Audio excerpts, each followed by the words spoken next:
Welcome back, ladies and gentlemen, to another episode of WWE Smackdown vs. Raw 2008 General Manager Mode. I'm Brendan, and as always, we have a huge show for you guys. And we kick it off with some trophy dates. We're going to work on the popularity of our mid-card kind of guys, you know, the larger Burks, and guys like that. So we're going to kick it off doing that as well. You can see we are getting closer and closer to our Judgment Day pay-per-view. So working on Larger Burke a bit because he's got a big matchup against Rey Mysterio, and he just lost the Cruiserweight Championship as well. So he needs to kind of get the popularity up there a bit. And we're getting Kane up there as well because he's got a huge match with MVP. And we want to kind of get these mid-card guys to the point where they can put on 3.5, maybe even 4-star matches at the pay-per-view because their popularity is there. So to get there, you probably need about 80, 85 popularity to put on a pretty good matchup. So we're going to try and get them around that area before the pay-per-view starts. And you can see a big problem that we have is Brendan. And of course, his popularity is very, very poor. And leading into Judgment Day, that's not a good thing. We really need his popularity to be at least, I don't know, 70. But I don't want to waste all the trophy dates and all the weeks on him alone. So probably won't actually feature his match at the pay-per-view. We'll see. But we're also having a look at getting some potential trades in here. We have William Regal. As we know, he's a bit of a free agent, bit of a just kind of floats around on our roster. And we try to get him in here for Jeff Hardy, but we got declined.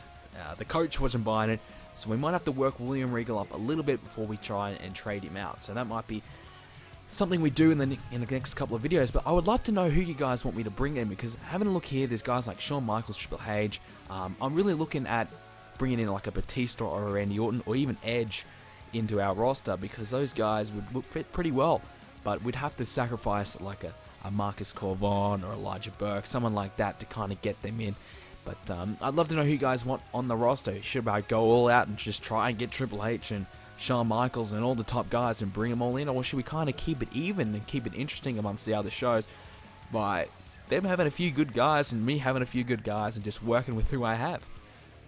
I don't know. We'll see. I'll let me know what you guys are thinking in the comments section down below. We should try and hype up our pay-per-view, and we go ahead and look to build up our show. So let's book it, as we have a non-title match, singles matchup, Undertaker versus John Cena. They're going to go one-on-one. So look at the popularity on those two guys. That should be a pretty good match. Should score pretty well in the ratings, I'm hoping. No stipulation applied, so just probably get maybe 3.5, 4-star. We're trying to look at getting there. And we're going to go ahead and continue booking this show. And we need to kind of separate some rivalries. We don't want to have these guys constantly just facing each other week after week. We kind of like to separate the guys and maybe have them verse for a little bit in a match, but not just a complete one-on-one match. We want to save that to the pay-per-view. As you can see, we have Elijah Burke, Rey Mysterio. They're going to be facing each other, but this time in a tag team match with Elijah Burke and MVP teaming up, and Kane and Rey Mysterio teaming up. And another problem that we've kind of been having is we haven't been having CM Punk and Corvon. They've been facing quite a lot, but there's not much that we can really do with them. But one solution that I thought might work is putting William Regal, our floater, and making CM Punk versus Regal and Corvon in a 2-on-1 handicap matchup. So a 2-on-1 tag handicap matchup. So they're still versing, but there's the added factor of William Regal in there as well, which we can use William Regal and put him in a match that will score pretty decently on the ratings and won't affect us too much, because we want to try use Regal every week. We want to try use everyone every week. That's the plan. So we also have JTG and Shad. Shad is going to be taking on Chris Masters with JTG in his corner and Sandman in Chris Masters' corner. So that kind of also brings me back to my point where these guys are going to be facing each other, but only one-on-one, not 2-on-2 again for the tag, which those four guys, are in a bit of a tag team feud. And then we had to do Brendan versus Snitsky. So, it's not too bad, but, it is what it is. We try and do what we can to separate these guys and make the rivalries as entertaining and, because in the WWE itself, if they're having a big matchup at a pay-per-view, they generally never face one-on-one. They might have for a lower mid-card championship belt, they might face, and then one gets the win over the champion, the contender gets the win over the champion. That makes them the number one contender. That often happens, but not often do you see like the WWE champion and the number one contender versing each other on a Raw week in, week out. It doesn't happen. They might do a tag team or something like that. So we're going to try and imitate that, I guess you could say, as we see Chris Masters walk into the ring. I really liked his entrance. I think that was always cool. Would love to see it back, but last time he tried to come back, he just failed. But he was. I always liked Chris Masters. I really liked the Master Lock. I thought it was a great concept, and the fact that no one had broken it for so long was pretty awesome, and made it a really good finisher, a really dominant finisher. It was good to see. So we can always. This thing I like about these old games, you can always go back and play with your favorite wrestlers from back in the day. I guess you can't really say back in the day, 2008, but it's hard to think that was 5 years ago. I guess this roster was based in 2007, so 6 years ago these guys were in the WWE. It's hard to believe that this game is that old, but it's always fun to go back and play General Manager mode, in my opinion. So, and I mean, the series is going pretty well. I mean, you guys have been reacting pretty well with the series. A lot of you guys have been requesting it, and I'm telling you guys, it's coming. It's really coming.